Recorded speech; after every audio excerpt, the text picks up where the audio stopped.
देश की राजनीति से बड़ी खबर। नरेंद्र मोदी ने नक्सलवाद पर बड़ा बयान देते हुए कहा है कि देश में नक्सलवाद अब अपनी आखिरी सांसें गिन रहा है। प्रधानमंत्री ने विपक्ष पर निशाना साधते हुए कहा कि जो लोग आज संविधान के प्रति हाथ में लेकर घूमते हैं, नक्सली हिंसा के चरम दौर में उनके हाथ कांपते थे और वे खुलकर बोलने का साहस नहीं जुटा पाते थे। उन्होंने कहा कि उनकी सरकार की सख्त नीतियों और सुरक्षा बलों के प्रयासों से नक्सलवाद तेजी से खत्म होने की ओर बढ़ रहा है। महाराष्ट्र की राजनीति से शिवसेना नेता रामदास कदम ने दावा किया है कि उद्धव ठाकरे गुट का एक 7वां सांसद भी एकनाथ शिंदे के नेतृत्व वाली शिवसेना में शामिल होने वाला था। केंद्रीय मंत्री पद की मांग पूरी न होने पर उसने अपना फैसला बदल दिया। यह दावा ऐसे समय आया जब उद्धव गुट के 6 सांसद शिंदे खेमे में शामिल हो चुके हैं। इस घटनाक्रम ने महाराष्ट्र की सियासत में हलचल और तेज कर दी है। केंद्र की राजनीति से केंद्रीय राज्य मंत्री जॉर्ज कुरियन ने अपने पद से इस्तीफा दे दिया है। उनका राज्यसभा कार्यकाल 21 जून को समाप्त हो गया था और भाजपा ने उन्हें दोबारा राज्यसभा उम्मीदवार नहीं बनाया। राष्ट्रपति ने प्रधानमंत्री की सलाह पर उनका इस्तीफा स्वीकार कर लिया है। जॉर्ज कुरियन अल्पसंख्यक कार्य और मत्स्य पशुपालन एवं डेयरी मंत्रालय में राज्य मंत्री थे। उनके इस्तीफे के बाद राजनीतिक गलियारों में संभावित मंत्रिमंडल फेरबदल की चर्चाएं तेज हो गई हैं। फिलहाल इस खबर पर सभी की नजरें टिकी हुई हैं।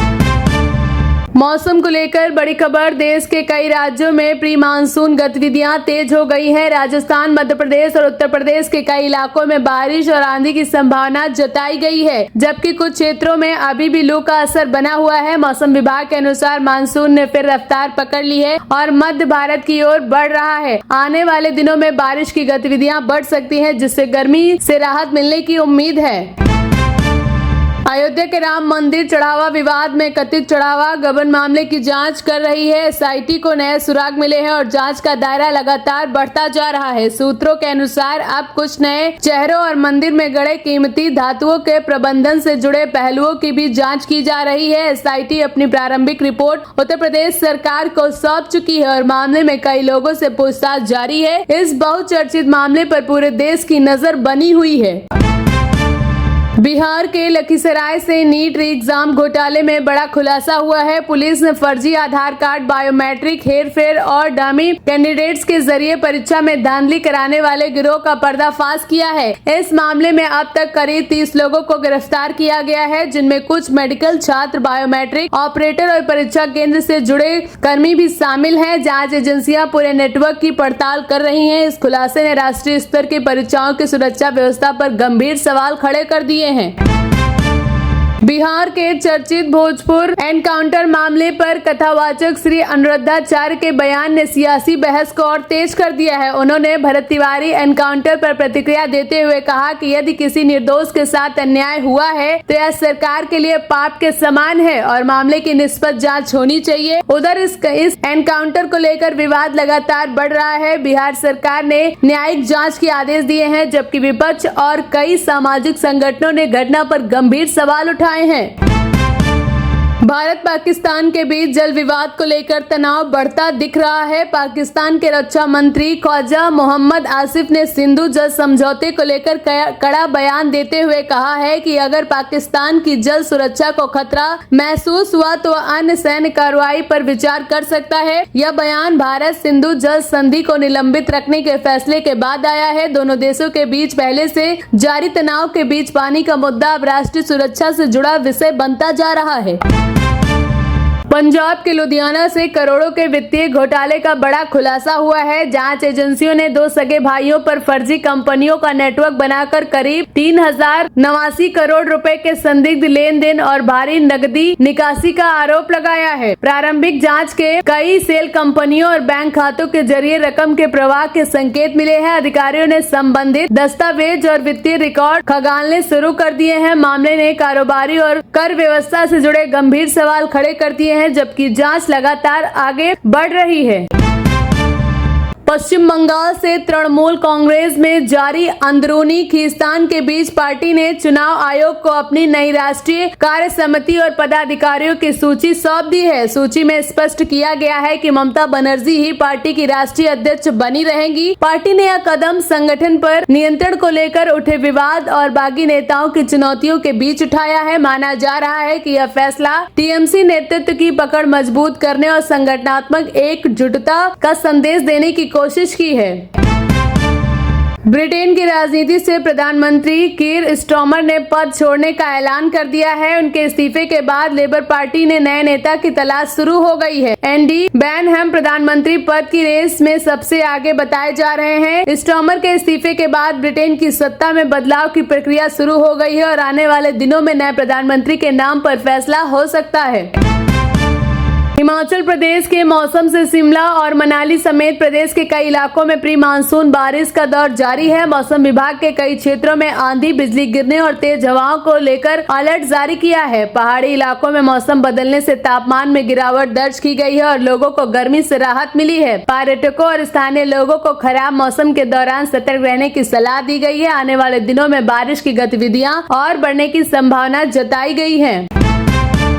बिहार के लखीसराय में री नीट परीक्षा को लेकर बड़ा फर्जीवाड़ा सामने आया है। पुलिस ने कैंडिडेट्स की जगह परीक्षा देने बैठे सलावारों के गिरोह पर भांडाफोड़ किया है। जांच में खुलासा हुआ है कि एक अभ्यर्थी की जगह परीक्षा देने के लिए करीब 40 लाख रुपए तक की डील तय की गई थी। कार्रवाई के दौरान 5 मेडिकल छात्रों समेत कुल 24 लोगों को गिरफ्तार किया गया है। गिरफ्तार आरोपियों में पटना मेडिकल कॉलेज और अस्पताल का एक छात्र भी शामिल बताया जा रहा है। पुलिस को आशंका है कि यह एक संगठित रैकेट है जो पैसे लेकर मेडिकल प्रवेश परीक्षाओं में धांधली कराता था। मामले की गहन जांच जारी है और अन्य संदिग्धों की तलाश की जा रही है। शिक्षा व्यवस्था में सेंध लगाने वाले इस नेटवर्क से जुड़े कई और खुलासे होने की संभावना है। अयोध्या के श्री राम जन्मभूमि तीर्थ क्षेत्र से जुड़े जमीन खरीद मामलों को लेकर बड़ा विवाद सामने आया है। रिपोर्टों में दावा किया गया है कि ट्रस्ट से जुड़े कुछ लोगों के रिश्तेदारों और परिचितों ने जमीन सौदों में हिस्सेदारी ली है और कई भूखंड बाजार की कीमत से कई गुना अधिक दरों पर खरीदे गए हैं। आरोप है कि कुछ मामलों में जमीन के लिए 17 गुना तक ज्यादा कीमत चुकाई गई है। इसके अलावा मंदिर निर्माण में इस्तेमाल होने वाली सामग्री की खरीद में भी 40% तक कमीशन लिए जाने के आरोप लगाए गए हैं। हालांकि इन आरोपों पर संबंधित पक्षों की प्रतिक्रिया और जांच की स्थिति पर नजर बनी हुई है। मामला सामने आने के बाद राजनीतिक और सामाजिक हलकों में चर्चा तेज हो गई है तथा पारदर्शिता को लेकर सवाल उठ रहे हैं।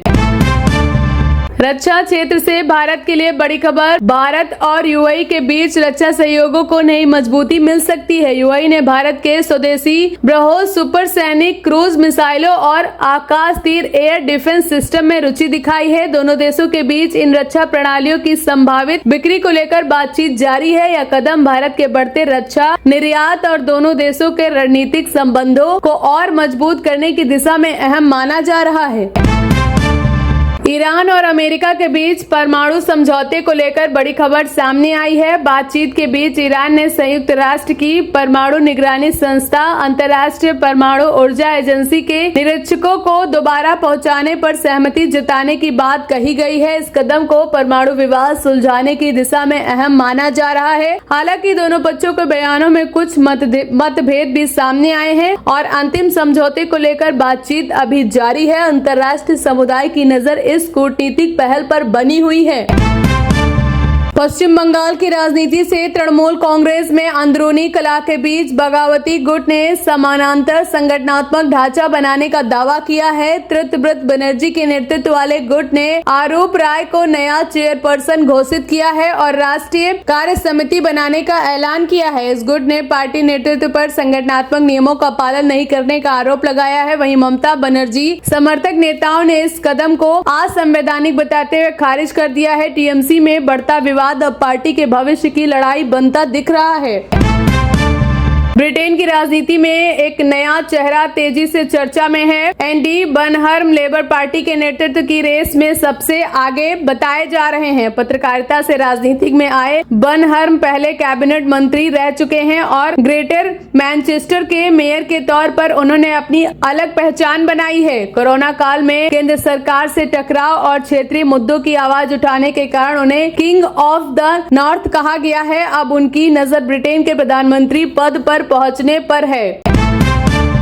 मौसम से करीब 15 दिनों की सुस्ती के बाद दक्षिण पश्चिम मानसून ने फिर रफ्तार पकड़ ली है और छत्तीसगढ़ में इसकी एंट्री हो चुकी है। मौसम विभाग के अनुसार आने वाले दिनों में मानसून मध्य भारत के कई हिस्सों में आगे बढ़ सकता है। उधर राजस्थान के कई इलाकों में मौसम ने अचानक करवट ली है, जहां तेज आंधी बारिश के साथ ओलावृष्टि भी दर्ज की गई है। वहीं मध्य प्रदेश और उत्तर प्रदेश के कई क्षेत्रों में भीषण गर्मी और हीट वेव का असर जारी है। इसके चलते अलर्ट जारी किया गया है कि दूसरी ओर तमिलनाडु से तेज हवाओं और खराब मौसम के बीच बवंडर जैसी घटना सामने आई है। मौसम विभाग ने लोगों को सतर्क रहने और स्थानीय प्रशासन के निर्देशों का पालन करने की सलाह दी है। पश्चिम बंगाल में भाजपा सरकार ने अपना पहला बजट पेश कर दिया है। बजट में मदरसों को मिलने वाली सरकारी सहायता में लगभग 50% की कटौती की गई है। वहीं महिलाओं के सशक्तिकरण को बढ़ावा देते हुए सरकारी नौकरियों में 33% आरक्षण का ऐलान किया गया है। राज्य सरकार ने सरकारी कर्मचारियों और पेंशनर्स के लिए महंगाई भत्ता यानी डीए बढ़ाकर 38% की घोषणा भी की है। सरकार का यह कहना है कि बजट का फोकस रोजगार, महिला सशक्तिकरण और वित्तीय अनुशासन पर है। दूसरी ओर विपक्ष ने मदरसों के बजट में कटौती और कुछ अन्य प्रावधानों को लेकर सवाल उठाए हैं। बजट को लेकर राज्य की राजनीति में भी हलचल तेज हो गई है। कांग्रेस की बैठक के दौरान उस वक्त माहौल गर्मा गया जब कर्नाटक के मुख्यमंत्री सिद्धरमैया के समर्थकों में डीके के नारे लगने शुरू कर दिए। इस पर कांग्रेस अध्यक्ष मल्लिकार्जुन खड़गे नाराज हो गए और मंच से ही कार्यकर्ताओं को फटकार लगा दी। खड़गे ने कहा, तुम लोग बेकार हो, यह किसी नेता की पूजा नहीं होती। पार्टी और उसकी विचारधारा सबसे ऊपर है। बताया जा रहा है कि नारेबाजी के कारण बैठक की गंभीरता प्रभावित हुई है, जिससे खड़गे ने अनुशासन बनाए रखने की नसीहत दी है। इस घटना के बाद राजनीतिक गलियारों में भी चर्चा तेज हो गई है, क्योंकि इसे कांग्रेस के भीतर नेतृत्व और गुटबाजी की बहस से भी जोड़कर देखा जा रहा है।